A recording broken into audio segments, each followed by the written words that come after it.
Hello students, आज हम 4.1 unit का क्वेश्चन नंबर 3 सॉल्व करेंगे, जिसमें हमें सरलतम अनुपात निकालना है। फर्स्ट क्वेश्चन दिया गया है 200 का 75 से।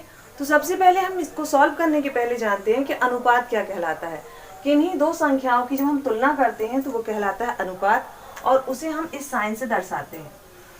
ओके, अब यहाँ पर अगर बोला गया है 200 का 75 से, तो अगर हम इसे सॉल्व करेंगे यहाँ, तो हम लिखते हैं 200 अनुपात लगा देते हैं 75। अभी हमने इन संख्याओं को अनुपात से शो किया है, लेकिन हमें यहाँ पर सरलतम अनुपात निकालना है। मीन्स इन दोनों की संख्याओं का सबसे छोटा रूप निकालना है। तो सबसे छोटा रूप निकालने के लिए हमें करना क्या है, 200 और अनुपात को हम अपॉन से दर्शाते हैं जब हम संख्याओं को फ्रैक्शन में लिखते हैं। ओके, अब यहाँ पर है 0 और 5, मीन्स ये संख्या 5 से डिवाइड हो जाएगी। तो अगर हम 75 को 5 से डिवाइड करेंगे तो ये 1 टाइम में यहाँ डिवाइड हो जाता है, यहाँ आता है 2, और ये 5 टाइम में इसको डिवाइड कर देगा। तो ये कितने में कट गया, 15 टाइम में, और ये कट जाता है 4 टाइम में, 5 4 20 एंड 0। अब फिर से यहाँ पर 0 और 5 है, तो ये संख्या फिर से 5 से डिवाइड हो जाएगी, ये 3 टाइम में डिवाइड हो जाएगी, और ये 8 टाइम में डिवाइड हो जाएगी। अब इस संख्या को हम डिवाइड नहीं कर सकते, क्योंकि यहाँ पर एक ऑड नंबर है और एक इवन नंबर है। मीन्स सबसे छोटा रूप हमने निकाल लिया। यहाँ पर आंसर आता है 8/3।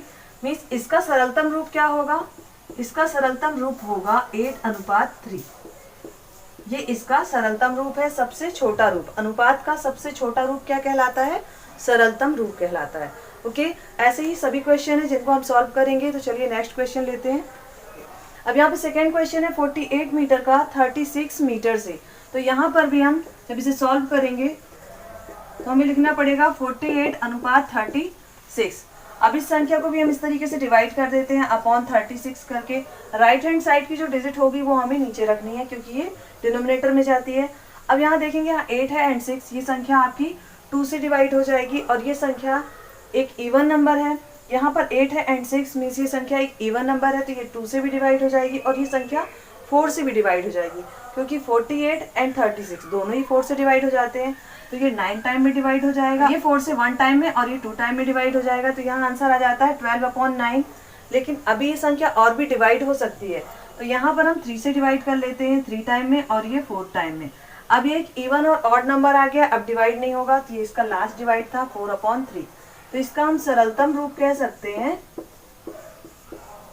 इसका सरलतम रूप होगा 4:3, मीन्स 4:3 इसका आंसर हो गया। अब थर्ड क्वेश्चन में बोला गया है 21 घंटों का 35 घंटों से। मीन्स यहाँ पर टाइम के लिए बोला जा रहा है कि किससे, 21 आवर्स से 35 आवर्स से तुलना करने को बोली जा रही है कि इसका सबसे सरलतम रूप क्या होगा। तो जब हम सॉल्व करेंगे तो 21/35 रखेंगे, और राइट साइड में जो डिजिट है उसको नीचे कर देंगे। यहाँ 35 नीचे रहेगा, 21 ऊपर। अब यहाँ देखते हैं, यहाँ 1 और 5 है, दोनों ही एक ऑड नंबर है, लेकिन लास्ट डिजिट में 5 है, तो ये संख्या तो 5 से डिवाइड हो जाएगी, लेकिन 21 डिवाइड नहीं होगा, तो ये एक ऑड नंबर से ही डिवाइड होगा। तो यहाँ पर 7 संख्या एक ऐसी संख्या है जो 21 को और 35 दोनों को डिवाइड कर देगा। 7 से डिवाइड करेंगे 3 टाइम में, और इसे 7 से डिवाइड कर देंगे 5 टाइम में। आंसर आ जाता है 3/5। तो हम यहाँ पर कह सकते हैं कि 3:5 इसका सरलतम रूप है। तो हम यहाँ कह सकते हैं, यहाँ 3 और 5 घंटे की तुलना करी जा रही है कि 3 घंटे से 5 घंटे तक। अब यहाँ पे फोर्थ क्वेश्चन में है 25 सेंटीमीटर का 10 मीटर से। तो यहाँ पर हमें देखना है, यहाँ सेंटीमीटर दिया गया और इसमें मीटर दिया गया है, तो पहले हम मीटर को सेंटीमीटर में कन्वर्ट करेंगे। तो 1 मीटर बराबर 100 सेंटीमीटर होता है। तो यहाँ पर हम लिखेंगे 1 मीटर इक्वल टू 100 सेंटीमीटर। तो यहाँ 10 मीटर इक्वल टू 10 × 100 कर देंगे, तो आंसर आ जाएगा 1000 सेंटीमीटर। यहाँ पर हमने डिजिट को सेंटीमीटर में कन्वर्ट कर लिया।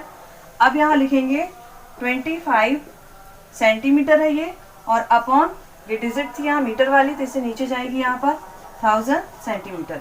ओके, अब इसको डिवाइड करते हैं, तो यहाँ पर है 50, मीन्स ये दोनों संख्या 5 से डिवाइड हो जाएंगी। 5 से इसको डिवाइड कर लेते हैं, और यहाँ पर 5 2 10 एंड 200 हो जाएगा।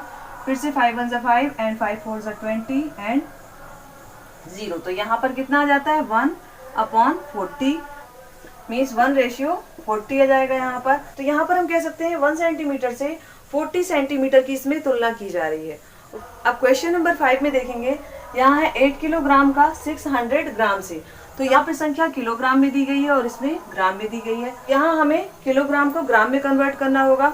सबसे पहले हम देखेंगे कि 1 किलोग्राम बराबर 1000 ग्राम होता है, इसलिए 8 किलोग्राम बराबर 8000 ग्राम होगा। इसी तरीके से जब हमने यहाँ पर 8000 ग्राम निकाल लिया तो ये संख्या लेफ्ट हैंड साइड की है, तो ये कहाँ जाएगी? ऊपर। 8000 हम ऊपर लिखेंगे और यहाँ पर 600 नीचे लिख लेते हैं। अब इन संख्याओं को हम डिवाइड करते हैं। 2 0 से 2 0 कट हो जाएंगे। यहाँ पे बचता है 80 एंड 6, तो ये दोनों ही संख्याएं 2 से डिवाइड हो जाएंगी। तो हम यहाँ पर 2 से डिवाइड कर लेते हैं 3 टाइम में और ये 4 टाइम में डिवाइड हो जाएगा। आंसर आ जाता है 40/3। तो हम यहाँ देखेंगे 8 किलोग्राम और 600 ग्राम का सरलतम रूप क्या निकल आया है? 40:3। ओके, ये हमारा आंसर हो जाएगा। तो आई थिंक आपको ये सभी मैथ समझ में आई होंगी। आज के लिए इतना ही, मिलते हैं नेक्स्ट वीडियो में। Okay, thanks.